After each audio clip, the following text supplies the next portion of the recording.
Welcome to MMA Fancast. My name is Luke Payson, and I am honored to have first-time guest of the show, well-traveled. He just called himself a nomad before we started recording. Garrisaon Creed, welcome to the show. Garrisaon, happy to have you on. For all of your fans out there, please like and subscribe to MMA Fancast so you can get other interviews with Garrisaon, hopefully in the future, as well as pretty much anybody up and coming in MMA or any component of MMA, including grappling, jiu-jitsu, any of the striking arts. Without any more of that, you're on the show. We're going to primarily talk about the fact that you're going to be competing Sprawl in the Burgh 2 for 247 Fighting Championships October 20th. Very exciting stuff.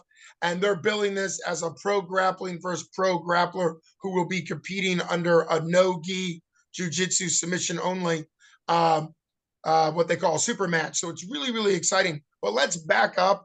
And I just want to ask the opening question, sort of what's your athletic background, maybe formal athletic background, and then kind of what have you been doing since high school or whatever it is that kind of has been preparing you to take this? Well, first off, high school was 20 years ago, so this is gonna be quite the resume that you're gonna hear. No. Uh, yeah, I was always varsity football, varsity wrestling, always into it. I was always a very physical person. Uh, I was born and bred on farms, so I mean I was always farm strong, and then I went and did the football, the athletics. I hit the weights really early, and then upon graduating high school, I really didn't have any direction to go. So I am already a physical person. I want to see the world. I went and joined the U.S. military. Uh, I was Army infantry. I didn't get much time in what they call garrison, where I'm in the rear. I'm doing the dress right dress and looking all formal and all that. No, got sent off to a whole year of training in South Korea first, where I got my first dabble into hand-to-hand combatives and ground combatives, and then I got deployed to Iraq twice, Ramadi, Iraq, and I got 28 months in theater there. So a lot of on top of the formal training that the military gave me in my hand-to-hand combat, I have a lot of real-world experience in all sorts of form combat, armed, unarmed, hand-to-hand. I could tell you stories, but we need quite a load of beer to be able to tell all those kind of stories. When I got out of that, I still had the itch, kind of like as most infantrymen do. I did a lot of wandering and went into a lot of the establishments, if you will. I keep my money on the bar. I beat a lot of people at pool. I ticked off a lot of folks, and that caused a lot of issues there. That I'm not going to drop any names of establishments or people for reasons. But on top of that, to continue on with the formal training, uh, I did go with combatives, my ground combatives background. I went from karate establishments, taekwondo, hapkido, and we did an exchange where I trained their students in various forms of ground combatives, basically Gracie style of jujitsu. And in return, I got to train and spar with their black belts. So I have a extensive background in taekwondo, karate, and my most importantly, my favorite, hapkido. Uh, on top of that, I've done various pancration tournaments. I have stepped in the cage. I do have full MMA experience. But after that, after a while, professional wrestling kind of reached out to me. I got a training facility to go and do that. Um, and I've been doing that now for almost 8 years. It's brought me all over Canada. It's brought me all over the United States. Kind of a who's who that I've been in the ring with. I even got further trained by Tony Kuzina, who is now one of the lead trainers over in Fale Dojo over in New Zealand, and he's pumping talent right into New Japan Pro, like class after class after class. So getting that hands-on experience with him and traveling with him and learning firsthand just keep adding to what I got. And I have this tendency of staying sharp. All of this stuff that I just went on over, this is all still in my workout routine, along with heavy weightlifting and plyometrics. I am getting a little bit older, so I got to take care of my joints. Uh, Honestly, I don't feel like I'm 40. I feel like I'm 23 in my prime. I look it, I act it, I have the energy to go, and and man, dude, I feel great, and I know I have all this knowledge to go on over, and I'm kind of curious to see what I got, stepping back in this cage. Yeah, well, I appreciate your ability to kind of structure your way through. Typically in an interview, I have to keep feeding questions to kind of work through all that stuff. So I appreciate that. A big welcome home to you and all our combat vets, particularly somebody like you, infantry with two combat deployments to Iraq. That makes a big difference. So really appreciate that, and a big welcome home to you and all the other combat vets, particularly the infantry and anybody that saw a lot of action, a lot of contact. So great stuff there. And I've had he's an MMA fighter. I've had a fighter on before that had done and actually won Army combative tournaments. Did you do any of the competitive side of Army combatives? I know there's kind of the training part and then there's the competitive side. So no, it seems like you They, just did the they training part. What did you like about the training part of Army the combatives? training, I mean, basically, it was kind of you get to go on in there with a bunch of guys in your units. I mean, it's a who's the baddest competition between all your brothers anyway. So Yeah. here's a way to go and find out exactly who's who. And I went into it with, I mean, there's other peers of my own rank. There were Army Rangers in there. There's some special forces that were in it. So I mean, when you start getting some of those individuals involved, they're able to talk their way around the instructors and get a little extra things going on. Um, like we weren't supposed to do any of our hand-to-hand weapons training, knives, tasers, that sort of thing. You're in there with some SF guys. They're gonna bring on in and they're gonna fool around with that kind of stuff. Um, so we got a little bit of that. I suggest never getting tased. It sucks. Um, but and then I never got a chance to get into any of these tournaments and that. I did try to pursue. I was in Colorado Springs for a little bit, where the Army wrestling program is based out of. I did try to get in there. I got to train with them a little bit, just to kind of experience it. But the wants and needs of my unit kind of presumpted that, so I never got a chance to fully execute with the wrestling team. So most of my experience ended up having to actually be on the ground, kicking in doors, taking names, not taking names, name it. I got more war stories than Rambo, to tell you the truth. Uh, and I wasn't able to get anything formalized doing that, So, I mean, tough luck on me. I wish I did, but it didn't mean that I couldn't. We would roll around in the sand with my squad to get some extra workout. And when we're over there, hell, we had a Monday night fight set up where we used engineer tape and a couple of just some pickets, made ourselves a makeshift boxing ring. And if anybody had any gripes, anybody just wanted to see if they were tougher than somebody else, we got some gloves, we got some mouthpieces, we had our medic on hand, and Monday night we had full on boxing matches. And I'll tell you, I enjoyed the hell out of that. That does that does sound a lot of fun. I know, like you mentioned, the needs of your unit. Obviously, when you're active duty military, the mission comes first. So I appreciate the fact that that's kind of the direction your time in the service went, because there was two active, probably more than two active, but at least two known active combatant zones when you were in. So makes sense. I do know, being an Olympic fan, I do know that the most recent Summer Olympics that we had was the first time an active duty military is actually active duty Marine.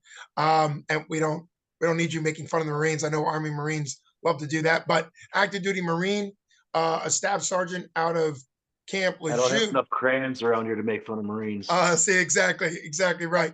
But the whatever his name was, he was the first one ever to get a gold medal while actively Marines, and he was training out of some wrestling program through Camp Lejeune. But I did read into his background um, enough to see that his orders actually transferred him to whatever this unit is for the wrestling component. Because from what you're saying, everything in the military is based on orders.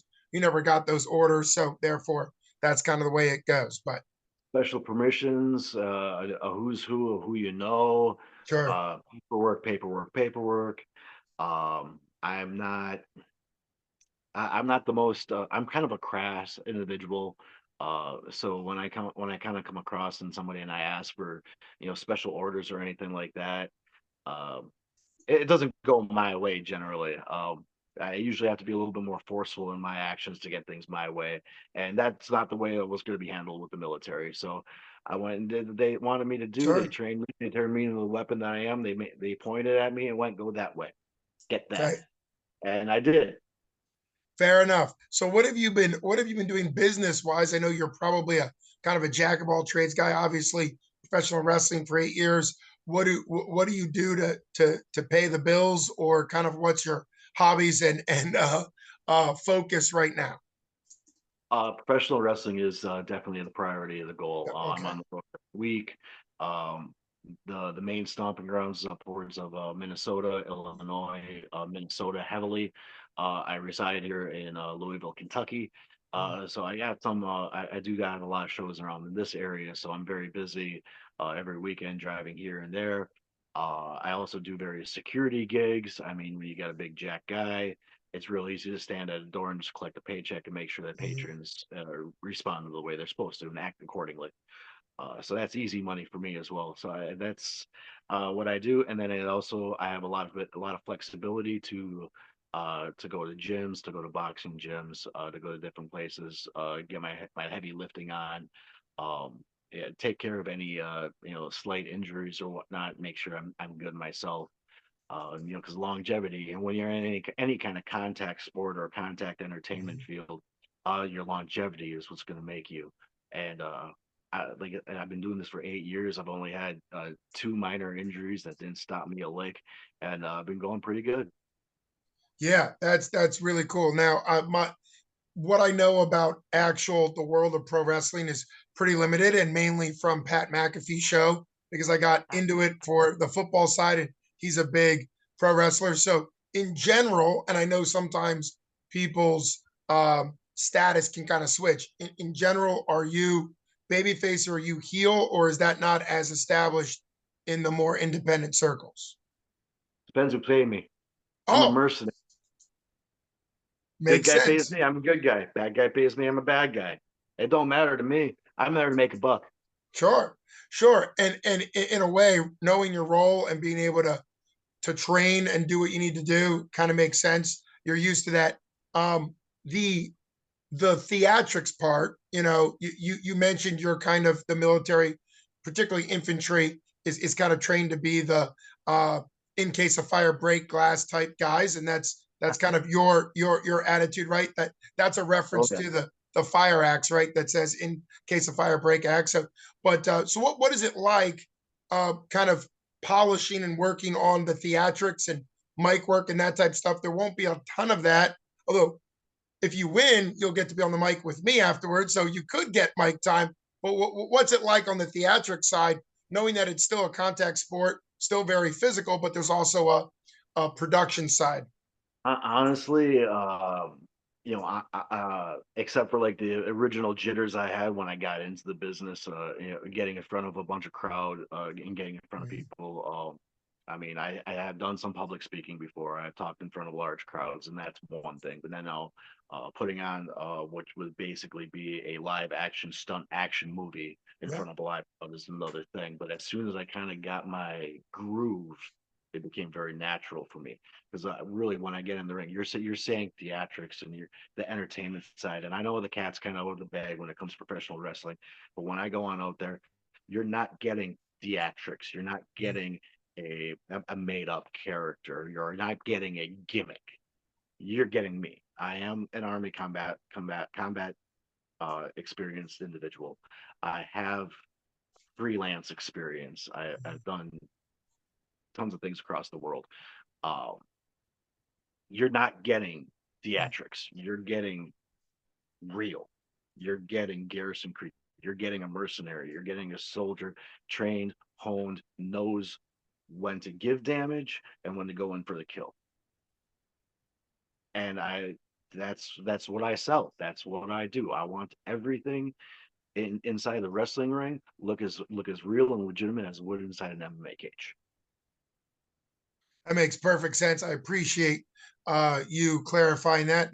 That authenticity, I'm sure, will show through very, very strongly. Now that you mentioned MMA cage, you will be competing inside the 247, the legendary 247 Fighting Championship MMA cage. This is going to be the second Sprawl in the Burgh event, and so it's, I think, best classified as no gi, submission wrestling, and submission only, meaning a lot of tournaments, and they're exciting and they're cool. And a lot of tournaments, there's different points given, sort of more in a wrestling world where certain positions get different points. Under the rule set that 247 goes with, it's either a submission, so you either win or lose by a submission, or at the end of your designated time. Last time through, they're mainly 8 minutes, but there were some slightly shorter, slightly longer, depending on what your contract is. And then at the end of that, there is a judge that makes that decision. And as a commentator, I realized that the sports jiu-jitsu side of things looks a lot more into who's busy and who's trying to create submissions, and does not look into as much on who's on top and who has pressure. And a great example of that, which surprised me, because no gi submission only was not something that I had a ton of experience with, but it was super cool to watch. The reigning defending, the guy who's going to be the main event the day after you, Ethan the Wolverine Goss, who's a three-time champion trying to defend his belt for the third time at 145 pounds. He did a Sprawl in the Burgh where, to somebody who likes MMA, it looked like he won because he was on top, tons of control, tons of pressure. He lost because the guy on the bottom was doing more butterfly sweep attempts and other leg things that weren't productive. Yeah, didn't go anywhere. Certainly didn't put him in danger, but looked to a sport jiu-jitsu mind, that's more of what the sport does. So you've obviously trained in Hapkido and everything in between, from lethal means, obviously in the military, to non-lethal means. What's your understanding on your ability to kind of be very submission attack oriented in this match coming up? Well, honestly, when my good friend Blake Troop reached out to me and said, "Hey, you want to step back in the cage?" Well, one, I again didn't ask any questions. I jumped at the opportunity. But as I started talking to Hunter and getting everything organized and all that, and he's starting to talk a little bit, kind of like he's just dropping little hints of how the match was going to go. And I kind of picked up that this is going to be a no striking deal, and I argued a little bit. Hey, I can strike, I can go. Um, but they said, no, this is going to be just strictly a little grappling thing. So I'm like, all right, I'll hone it up a little bit. And to me, that's going to feel like a choke chain because, like you just said, I am experienced in putting opponents down and up to lethality if I need to. So this the idea of just having to restrain myself to submissions only. Um, I am looking at it as a deterrent, a little bit of a detriment on my end, but if I gotta have the ref slap me in the back of the head a little bit to lay off on something, or if I throw a bow or something like that, obviously I'm gonna have to take the penalty. Um, and I'm hoping I'll be able to restrain myself and not have to do that. I mean, I want this to be. Um, I want to beat Shane at his game. I understand that this is his hometown. He wants to go on up. He wants to show his hometown, his friends, his family, his wonderful wife. He wants to show them what he's capable of doing outside of just the professional wrestling world. He wants to go in there and he wants to show that he's a legit grappler as well. I'm going to have to restrain myself on the lethality end of it and the striking end of it to show him that I can outdo him at his own game, that I am there, that I have all the skill set to be able to put him down and make him tap or pass out in the same regards. That's the way that I'm looking at it. So I do feel like I am in a little bit of a detriment. I am trained to go full tilt, to go in not just for survival, but to put my opponent down permanently. He is trained in the combat sports area where I'm going to not completely injure my opponent. He's taught that restraint. I'm not. There's where the basic difference is going to be. I'm fighting myself psychologically with that idea, but once we get there, I mean, the only way we're going to find out is when we're in the cage, and we go at it, and we get down to business and see what happens. Um, if it was full tilt, sorry, Shane, you had no chance. We put some rules, we put some regulations on there. We put a choke chain on this old dog here, and now you have a chance. Well, and that's why there's going to be fans there to see how this specific match. And you're right, these are ruled matches with limitations, and some of those limitations are benefits in the sense that the goal is for both people to walk out not only alive but also mainly functioning, and that makes a big difference. The ability to tap to prevent a limb from being broken, is obviously something that doesn't happen in real combative situations. So I think there is an advantage having a referee there if somebody decides not to tap out to a choke. Which, if there's a decision between not tapping out to a joint lock, I think you always should tap out to a joint lock, because Big Nog showed that when you don't tap to a joint lock, the arm breaks. So I think tapping out to any type of joint lock is a great idea. And sometimes not tapping out to a choke can make sense, because sometimes last second escapes can happen. Other times, people go out, but at least with a referee there, typically recovering from I'd much rather be choked out than have like a bad Kimura or armbar that's cranked beyond what I want it to be. So I mean, that's my own preference. Without giving any like specifics away, is there a type of submission that you tend to really enjoy training or using? And of course, if you feel like that's going to give a nod to Shane, then just answer it in a different way, and we'll be fine. You ain't getting those answers, bud. That's completely fine. That's completely fine. So I guess this is an answer you will be willing to answer, which I respect, of course, is given the fact that you and Shane are both pro wrestlers, have you competed against or with each other previously? Is this, I don't know what the world looks like in that environment. In Have you both seen it? in both of our regards, an interesting thing with professional wrestling is there are, but there aren't exactly designated levels. Okay. We're both independent contractors, Mhm. and we both handle our own bookings and our own shows in our own manner. And we both happen to be what we call road warriors. We're travelers. We go Mm, around places. So we have been on shows together. We have seen each other's work. I do admire the guy. The guy is great in the ring. He's got a style that I can very much relate to. He mm, wants to bring reality, legitimacy to the professional wrestling ring, just as I do. mm, Different styles, yes, but he does the same. He does a lot of the same thing. So, and I do admire him for that, uh, and the progress that he's done, the things that he's done in this business. He's got quite a resume. Uh, so yeah, but we've never actually touched. We've never been in the mm, ring at the same time. So we have this. This will be the first time. Um, and we'll just have to see. It's just going to see how we meld, how we get in there, mm, what mistakes he's going to give, what mistakes I may give, mm, and I mean, you watched enough MMA, you watched enough fights to know. I mean, whether it's professional wrestling, whether it's boxing, whether it's MMA, it comes down to technique. It comes down to tenacity. It comes down to ability, and who just basically, and you have the occasional misstep, the mistake. Who didn't cover what? mm. It could come down to any little thing that just gets taken advantage by the other person. Yeah, that's Um, why the fights happen. That's why the matches happen. That was a great overall view of any type of combatant, or even um, you know a football game. There's a contact aspect of football, and a lot of times I like the NFL. Some people really like college, whatever it is.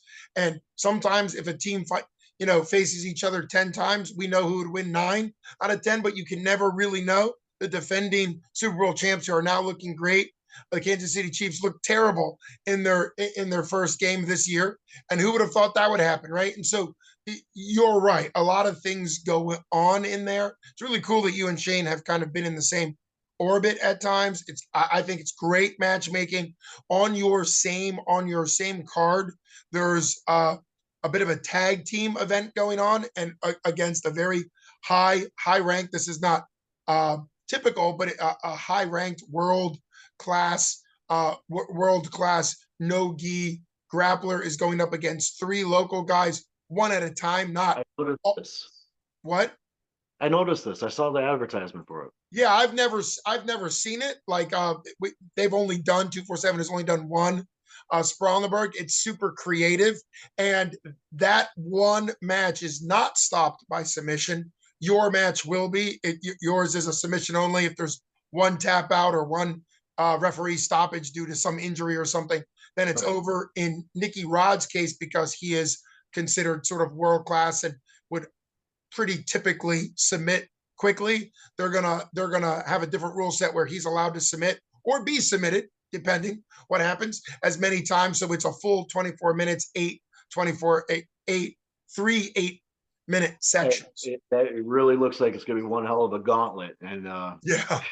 I mean, hats off to that guy. I did something similar to that in pancreation one time. Okay. Idiotically volunteered to fight in 3 weight classes. Mm. My own weight at the time of 205, 225, and then heavyweight. Yeah. Unbeknownst to me, they were doing all of the matches of each weight class at a time before they moved on to the next weight class. So I ended up being in my fights at 205, in my fights at 225 and heavyweight. I was on the mat for 45 straight minutes. Oh, I only wow. lost two of the 5. Well, it That, sounds like you're that that sucked. mindset, that old mindset of tournament style. I think does bring out the best. I mean, that's what UFC started. That's what a lot of the Japanese, you mentioned Pancrase and some of the Japanese style. Very, very cool stuff. It's been awesome having you on the show because I think that's what Sprawl in the Burgh is allowing. A lot of these unique matchups. A unique matchup between 2 pro wrestlers is something, under a non-pro wrestling rule set is super cool. I think there's a lot of talent and ability that's going to be shown.